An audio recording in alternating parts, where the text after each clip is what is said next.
Hello, everyone, and welcome to the Monday Open, hosted by the Vantage private client team. My name is Ollie, and joining me today is Steve. How you going, Steve? Hey Ollie, good afternoon everyone. Lovely to hear, mate. All right, so moving into the agenda for the week ahead. Starting off, we'll take a look at last week, some of the major events from last week, and have a look at the key themes and see how that drove prices. We'll then move into the week ahead section where we'll put a spotlight on some of the major events for the week ahead, see how this fits in with our key themes, and give our take on where we think the prices will go. We'll then move into the technical corner where we'll put a spotlight on a couple different markets using our top down analysis and use our technical indicators to give our take on where we think the prices will go. And lastly, we'll move into our Q&A section where Steve and I will answer some of your guys' most commonly asked questions from last week. So, moving into the last week's section, starting off on your guys' screen, you'll see your top traded products from the week prior. I did think it was quite interesting in here. We've actually got gold appearing twice, once going up against the dollar and once against the Aussie. But how about you, Steve? Any surprises in there? Yeah, actually very surprised that the Aussies dropped out of the top traded products. So considering that's commodity based currency and that's dropped out, I'm surprised, really surprised about it. Well, let's see what has happened to the Aussie then. I think a lot of you guys would know going off the video last week, central banks was the overarching theme for last week. But starting off, we did have a bank holiday from Japan. But looking into the central banks, though, starting off with the Bank of England, who opted to hold their rates at 4%. So I do think it was quite interesting. Following the Bank of England decision, we did see comments from the Bank of England Governor Bailey, who said he is expecting further rate cuts over the course of the year, although he didn't really give a timeline on that. So as a result, markets were left guessing, but we did see the FTSE 100 reverse its initial losses to gain 0.32% on the day. Conversely to that, we did see the pound weaken broadly. It did reverse its early week gains to close down 0.67% versus the dollar for the week. So that was a pretty sizable move on there. But then moving in next on, we had Bank of Japan, or I guess towards the end of the week, we had Bank of Japan. Interestingly, for Bank of Japan, though, we did have two dissents in the decision, which doesn't happen too often. Two of the members in the Bank of Japan did vote for a 25 basis point rate hike. However, the Bank of Japan Governor Ueda did downplay the importance of the dissents. He highlighted that the underlying inflation is still below their 2% target and is mindful of the tariff impacts. But as a result of the dissents, we did see some yen strength off the back of that. So yen strength initially before the USD took over late in the day, with the dollar against the yen closing flat on Friday. However, the Nikkei did gain on Friday. However, following the comments, we did see it actually dropped quite notably at the open this morning, starting off the week down 1.28% from its closing price last week. But I think focus for everyone in the financial markets was actually on the North American markets. We had Bank of Canada and the US Fed. Yeah, the Bank of Canada was basically an interest rate cut, so 25 basis points. Pretty interesting with that leading up to the decision. There was bit of strength within the loonie, but towards the that sort of decision, it did come up across a bit dovish, so it did lose quite a few of the sort of early gains throughout the week. But the main was really around the US Fed. And it was actually the first time in 9 months since the interest rate cut. So 25 basis points. I was actually surprised that there was only one dissent.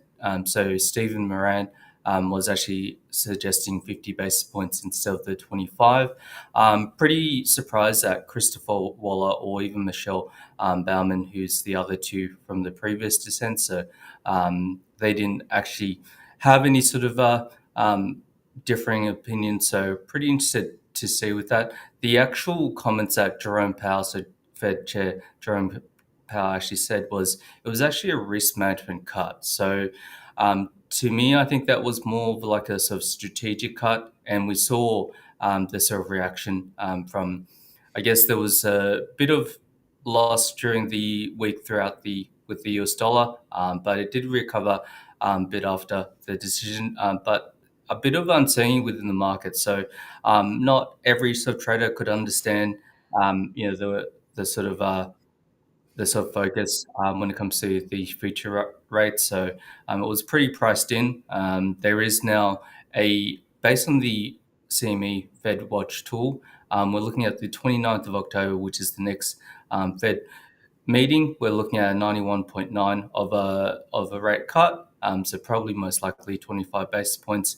And then the 10th of December, it's now priced in about 80.6 based on the Fed tool. So pretty interesting to see how the sort of changes within that.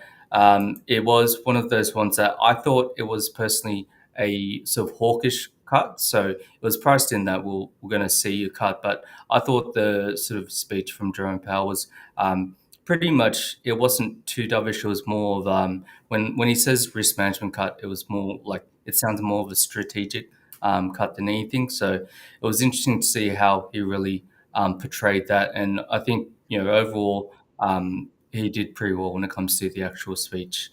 We did see a lot of the sort of UK, so especially the CPI, so Consumer Price Index numbers, still quite high relative to where they want to be, where they're really trying to aim towards. The UK retail sales came in higher than expected. The China unemployment data, so slightly higher. So considering that, one of the biggest of economies, seeing that sort of unemployment rate, just curious as to what will happen within China. We've seen quite a bit of sort of poor data that's kind of come out of China.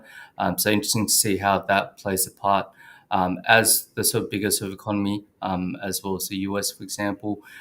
We've seen, as per expected, sort of CPI data, but the real surprise throughout the week was around the US retail sales. So we kind of spoke about how the retail sales, because the US is a consumer base, so 70% makes up the GDP. We saw higher than expected retail sales.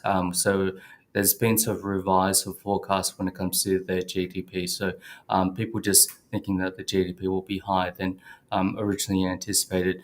The biggest sort of shock was probably around the local, so the Australian employment change. So the employment change, even though the unemployment rate still remained the same, we actually saw that the employment change was pretty shocking, to be honest, with the local. So we saw that really test that sort of range again, that 66 range after breaking earlier. So pretty interesting to see with that how it impacted the Aussie. Yeah, and I'll touch on the Aussie a little bit later in the technicals as well. But just to touch on some of the other key and notable events from the week, we had a lot of all-time highs last week. I won't go through, list them out individually, but to summarize over there, we've got all of the major US indices are in there. Probably no surprise given the Fed decision. We've also got the Nikkei, the Hang Seng, the Asian markets, as well as the precious metals markets, which we've spoken about a lot, Steve. They're the hot commodities at the moment. Other notable events, we had the US dollar index traded into its lowest price since January 2022. Worth noting, though, it didn't hold down there for too long. We did see 4 consecutive bullish days from the US dollar index, so it didn't stay down there too long. But while it was down there, we did see the euro against the dollar trade into a 4-year high. So traded up to a weekly high around 1.1918, which was last seen in August 2021. I believe it has kind of pulled back a little bit off the back of a slightly stronger dollar since, but very interesting indeed. We also had the Spanish IBEX hit a 17-year high, as well as the Aussie breaking resistance above 66, as Steve just mentioned. Okay, so moving into for the week ahead. Starting off, we've got a Japanese holiday. Again, starting off the trading week with a Japanese holiday. Seems like a bit of a trend from them. And then we're going to look into the Swiss National Bank policy rate, or their interest rate decision. So right now, markets are expecting the rates to be held at 0.0 after last being cut in June. So to give a context on what's happening over in Switzerland at the moment as well, their August inflation data did come back in line with expectations for the year on year. However, the monthly was slightly below. However, where I do think this is actually quite interesting, that markets are actually pricing in a 5% chance of interest rates going into negative territory. I saw a quote on Reuters from the SNB chairman Schlegel, who reportedly hasn't ruled out the possibility of going into negative interest rates, but said it will only happen if it is extremely necessary. Personally, I'm not expecting too much volatility on the Swiss off the back of the announcement, and I do largely think that the moves for the Swiss will largely be based on what happens with the USD. Few factors coming into the USD, one of them being the PMIs. We've got a fair bit of inflation data from there. Yeah, the a lot of the sort of we've kind of got a fairly light sort of week when it comes to a lot of the economic data this week. So it's really the PMIs or Purchasing Manager Index just to get a gauge as to the sort of impacts when it comes to the businesses. So we'll get a gauge of that. A lot of the sort of chat will probably be around the Fed chair speaking towards the middle of this week.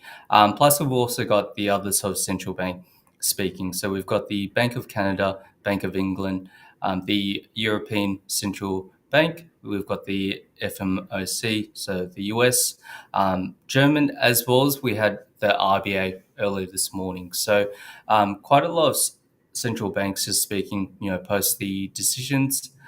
So it'll be good to get a sort of gauge as to where everyone is aligned around the sort of economic activity and what the sort of dual mandates are or any sort of policies that can impact.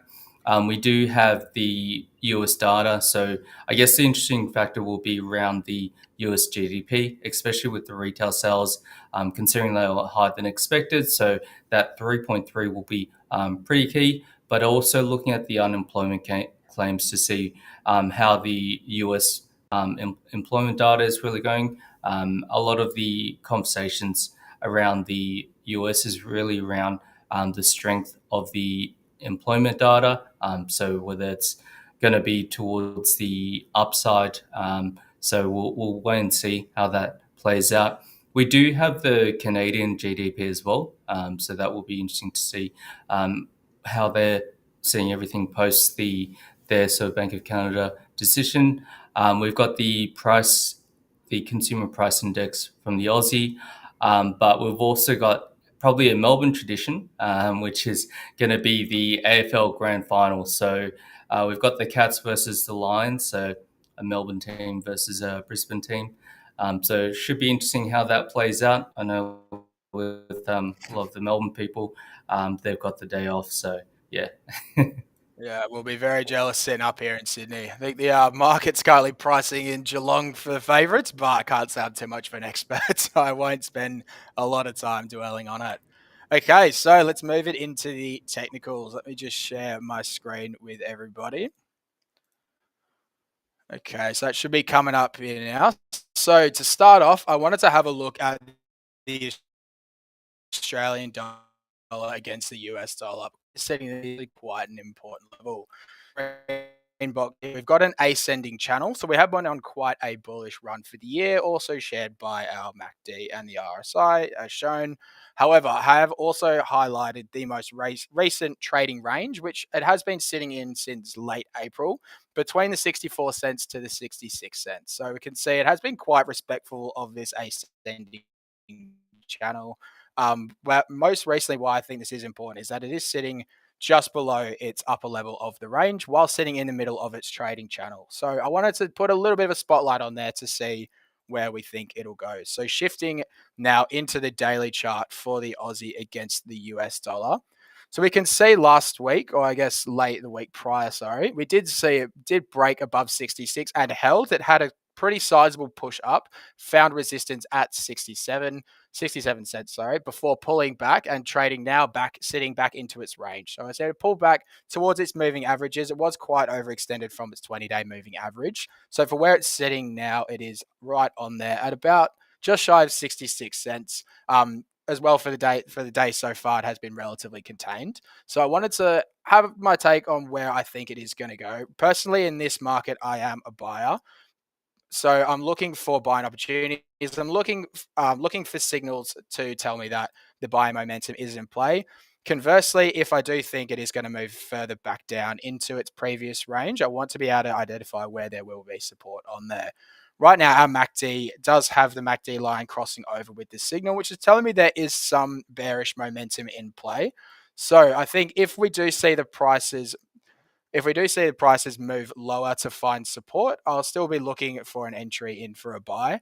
Conversely, if we do see the prices now, if we see it push up above the 66 cents, see it hold, I'd see it close above the 66 cents and hold for maybe consecutive days, we could see it then push on higher back to retest the 66. However, for where it is now, if it tries to move up, it fails to break 66 and finds resistance, we could see it trade further back down into the range. So for the moment, I'm pretty happy to look for a signal to confirm which way it is going. But given that it is sitting in the middle of its channel while at the top level of its range, I will need to have an effective risk management strategy in play just in case it does swing against me.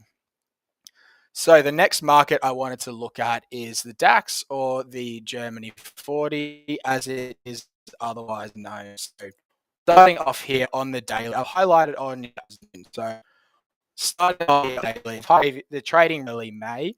That is between the 23,400 sort of range and the 24,500. So where I do think this is quite interesting on here is that we have a sequence lower highs as well as a lower low most recently from last week. So this is telling me that there is some bearish momentum in play. However, want to note that we do see the MACD line is about to cross over its signal, which historically will indicate a change of momentum. So this telling me here there could be some buying pressure on the market where most recent price action is bearish. So I think I do want to find a signal to give me an indication of where the next breakout is going to come from. So to move in, to give a bit of context on where that might come from, I want to look onto the 4-hourly chart. So in terms of a low, like a theory lower high, what I was saying before in terms of very respectful as well. Last week we did see the lower low. For where we are sitting now, it is sitting on its moving averages, with all moving averages fanned out, essentially pointing parallel on there. So it's not giving me a huge indication of where that's going to go, but the MACD is telling me it's going to go up, while the RSI is saying it's going to go down. So I'm looking for a confirmation that the selling momentum is still in place. If we see the prices now, if we see them move up and make a lower high, then I'll be looking for an entry to sell as it moves further down into the range. But for the prices now, if we do see it find support here, move up, and then make a higher high on its previous swing high, it could signal a change of momentum as it moves further into its range. But because we are still waiting for signals here, and it doesn't look like there's a huge amount of buying or selling pressure going on either side, I will need to have an effective stop loss strategy in play. So you could look for previous swing highs. If I'm looking to sell, I'll be looking towards my moving averages for that. Likewise, if I'm looking for buy, I'm looking for the swing lows or the moving averages on there also. Okay, so that brings to the end of the technical section for the moment. So now we'll move into the Q&A, where Steve and I will answer some of your guys' most commonly asked questions from last week. So, Steve, do you want to take it away with question one? Yeah, so last week we actually had the futures expiration for the VIX. And basically, the VIX is the volatility index based on the sort of SIBO calculation. So they pretty much provide the sort of product. It's really looking at the S&P 500. And compared to a regular sort of cash CFD, for example, or like when it comes to around the indexes, there's actually an expiration. So it was the 16th of September. What actually happens is that means that it expires on that particular date. So there's always an expiration on the monthly. And with last week, I was actually speaking to two clients who actually kind of didn't understand the background around futures contracts. The VIX is very similar to also oil, for example, so crude oil.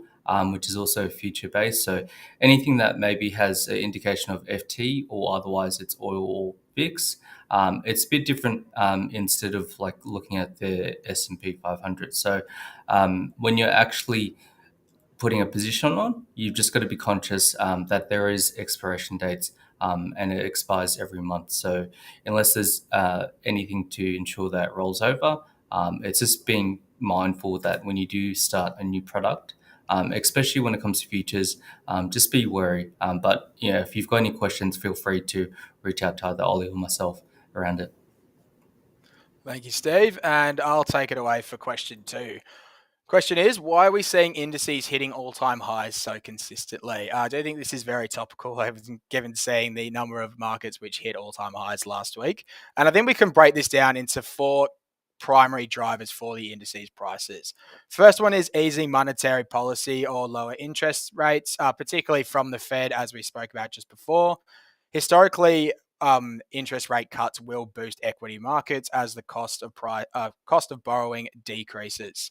Second main reason would be the trade deals, particularly this year following Trump's tariff announcements, bringing some good sentiment for local equity markets.